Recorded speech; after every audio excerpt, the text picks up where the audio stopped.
everyone, how are you? I hope all of you are fine. I am Dhara. Today we start your class 7th NCERT Maths chapter number 4th. So this is an introduction video of chapter 4. तो chapter शुरू करने से पहले इस chapter में कौन कौन सा टॉपिक है, कौन कौन से कंसेप्ट है, वो सब आज हम देखेंगे. So name of the chapter is simple equations, यानी कि इक्वेशंस क्या है. तो सबसे पहले आज हम इक्वेशंस जो है वो क्या है उसके बारे में हम देखेंगे. तो if I right x plus 4, okay, x plus 4, तो दिस इज एन एक्सप्रेशन. क्या है ये? Expression, not equation. ये क्या है? एक्सप्रेशन, ये इक्वेशन नहीं है. तो अब आप लोगों को पता होगा, मालूम नहीं है कि इक्वेशन किसे कहते हैं. तो जब मैं ऐसे लिखती हूँ कि x प्लस 4 इक्वल टू 6, क्या लिखती हूँ? x प्लस 4 इक्वल टू 6, तो इसका मतलब क्या हो गया? ये अब हमारा क्या बन गया? इक्वेशन. ये क्या बन गया? इक्वेशन. तो ये था एक्सप्रेशन एंड ये इक्वेशन. तो आप देखोगे एक्सप्रेशन एंड इक्वेशन दोनों में क्या डिफरेंस है कि यहाँ क्या आ गया? Equal to 6. क्या आ गया? Equal to 6. तो जब आपके पास कोई भी इक्वेशन है तो अगर उसमें इक्वल टू है तो इसका मतलब क्या हो गया? ये आपका क्या बन गया? इक्वेशन. ओके, तो x प्लस 4 इक्वल टू 6, तो इक्वेशन इक्वल्स टू जहाँ पे होता है इसका मतलब क्या हो जाता है? ये आपका इक्वेशन हो जाता है. तो जब इक्वल्स टू आता है इक्वेशन में, तो इक्वेशन जो है उसका दो पार्ट्स हो जाता है. फर्स्ट ये x प्लस 4 और ये इक्वल टू की साइड 6, तो इसको हम क्या कहेंगे? LHS. क्या कहेंगे? LHS. क्यों? क्योंकि ये इक्वल टू है उसकी लेफ्ट साइड है. कौन सी साइड है इक्वल्स टू की? Left side. क्या है? x प्लस 4, तो LHS मतलब लेफ्ट हैंड साइड. LHS का फुल फॉर्म क्या होता है? Left hand side. और इक्वल टू की राइट, तो राइट साइड, ये मेरा राइट हैंड है, तो ये इक्वल टू की राइट साइड क्या है? 6. तो ये पार्ट जो है वो क्या हो गया? RHS मतलब राइट हैंड साइड. ओके, तो याद रखना इक्वेशन किसे कहते हैं? जहाँ इक्वल्स टू होता है वहाँ आपका इक्वेशन फॉर्म हो जाता है. और इक्वल्स टू की जो लेफ्ट साइड इक्वल्स टू आता है तो इक्वेशन का 2 पार्ट्स हो जाता है, left hand side and right hand side. Okay, ऐसा नहीं, यहाँ आप देखोगे तो राइट हैंड साइड सिर्फ 6 ही है, तो ऐसा नहीं होता कि राइट हैंड साइड नंबर ही होता है और एक वैल्यू ही होती है. अगर मैं ऐसा लिखती हूँ 2x plus 3 equal to 4y plus 2, तो ये भी यहाँ इक्वल टू आया, इसका मतलब ये भी हमारा क्या बन गया?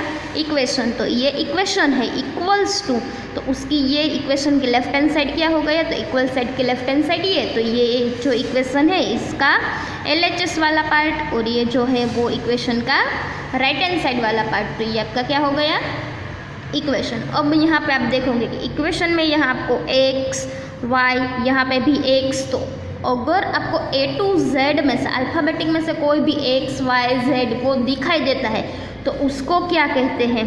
याद रखना, क्या कहते हैं? वेरिएबल. ओके, क्या कहते हैं? वेरिएबल. तो वेरिएबल क्या है, किसे वेरिएबल कहते हैं, क्यों कहते हैं, वो सब हम बाद में कब देखेंगे क्योंकि ये इंट्रोडक्शन में. तो x y z ये जो कोई भी है इसे क्या कहते हैं? Variable. Okay, so our next topic is forming equation. Okay, तो इक्वेशन किसे कहते हैं वो तो हमने देख लिया.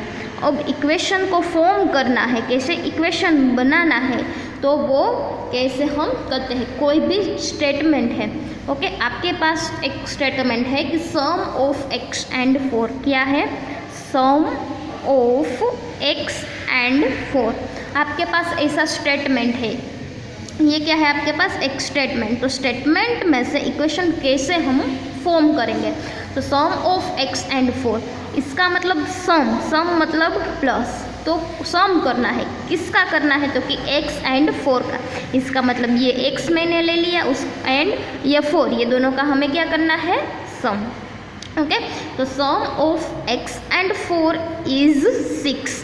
सम of x and 4 is 6, is 6 मतलब हमें 6 मिलता है तो इक्वल्स टू 6। तो ये स्टेटमेंट में से इक्वेशन कैसे बनाते हैं, तो कि सम ऑफ x एंड 4 इज 6, तो ये आपका इक्वेशन फॉर्म हो गया। ये था आपका सम। अब नेक्स्ट आएगा डिफरेंस, तो डिफरेंस मतलब क्या होगा, माइनस, सब्सट्रैक्शन।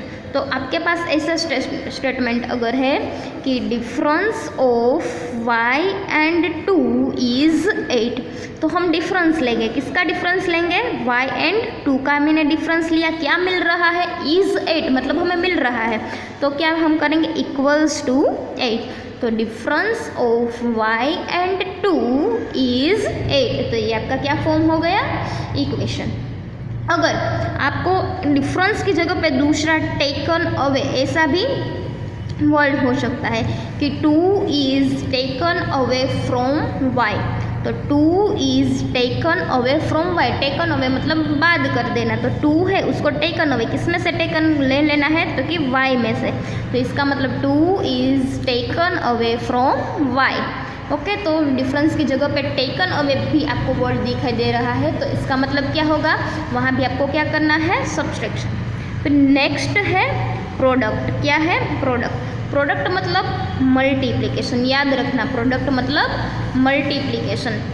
अगर आपको ऐसा लिखा है कि product of 3, okay, product of 3 with x, product of 3 with x is 21, तो प्रोडक्ट ऑफ 3 का प्रोडक्ट किसके साथ, x के साथ, वो इज 21 मतलब मिल रहा है कितना, 21, तो 3 मल्टीप्लाई x लिखो या तो 3x। मैंने पहले भी बताया था कोई भी नंबर से, तो कोई भी नंबर एंड वेरिएबल्स आपके पास है, दोनों के बीच कोई भी साइन नहीं, इसका मतलब वहाँ ऑलवेज कौन सी साइन होती है, मल्टीप्लिकेशन की। तो प्रोडक्ट, ये प्रोडक्ट बन गया, तो 3x equal to 21, product of 3 with x equal to 21, तो ये प्रोडक्ट का था।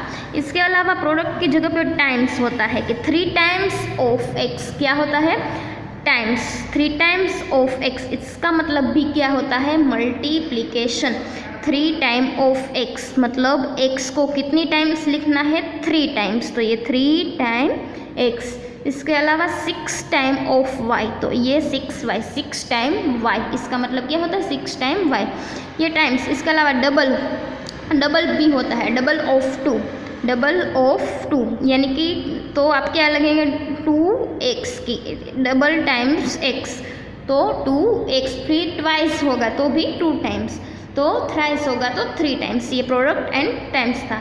फिर आएगा डिवीज़न की 3 डिवाइडेड बाई 4 या तो x डिवाइडेड बाई 3, तो आप लोगों को इजीली मालूम पड़ जाएगी x डिवाइडेड बाई 4, तो ये x को किसके साथ डिवाइड किया, 4। अब इसके अलावा है फ्रैक्शन, फ्रैक्शन वर्ड भी आपको यूज़ होगा, फ्रैक्शन, तो फ्रैक्शन क्या है, वो डिवीज़न ही है। आपको ऐसा पूछा, स्टेटमेंट आपके पास ऐसा है कि 1/4 ऑफ x क्या है, 1/4, तो 1/4 को कैसे लिखते हैं, ये 1/4 मतलब ये 4th पार्ट का जो 4th पूरा मतलब कंप्लीट है उसका 1 पार्ट, तो 1/4 ऑफ किसका, x का, तो ये क्या बन गया, 1/4 ऑफ x। इसको आप x/4 भी लिख सकते हो, x मल्टीप्लाई 1 तो x divided by 4, 1/4 of x ऐसे भी लिख सकते हो और x/4 भी लिख सकते हो। इसके अलावा आपके पास ऐसा है 1/2 ऑफ y, 1/2 ऑफ किसका, y का, तो ये दोनों के बीच भी कोई एक भी साइन नहीं, मतलब क्या होगी, मल्टीप्लिकेशन, तो इसको भी आप y/2, यहाँ 1 है तो आप y/2 लिख सकते हो। ओके, 1 को y के साथ मल्टीप्लिकेशन करो तो आंसर y ही मिलेगा। इसके अलावा आपको ऐसा है कि 4x/2, तो आप ऐसे यहाँ 4x/2 को ऐसे लिख सकते हो। तो ये आपका टॉपिक था फॉर्मिंग इक्वेशन, मतलब आपके पास आपको स्टेटमेंट दिया है तो इक्वेशन को फॉर्म कैसे करते हैं, कि सम का मतलब difference, taken away, product, times, fraction, division, ये अलग अलग वर्ड यूज़ होता है, तो इसका मतलब क्या होता है। तो इक्वेशन अब स्टेटमेंट पर से कैसे फॉर्म करते हैं वो आपको आज आ गए होंगे। तो आज आपको होमवर्क में ये इक्वेशन, मैंने फॉर्मिंग इक्वेशन वाला जो पूरा टॉपिक यहाँ समझाया था वो 2 टाइम्स आपको विथ एग्जाम्पल होमवर्क बुक में लिखना है। ओके, तो आज हम यहाँ तक रखते हैं। अगर किसी को समझ में ना आए इसमें से इक्वेशन फॉर्म करना कैसे करते हैं, कि इक्वेशन किसे कहते हैं, तो आप मुझे कमेंट करके बता सकते हो।